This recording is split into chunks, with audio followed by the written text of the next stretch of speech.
好，我叫做盧海靜。你哋有冇試過唔記得熄冷氣啊？而我就試過啦。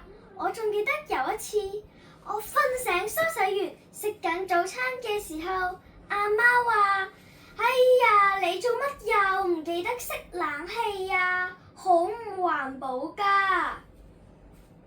後來我先知，原來冷氣係家庭碳排放嘅大戶。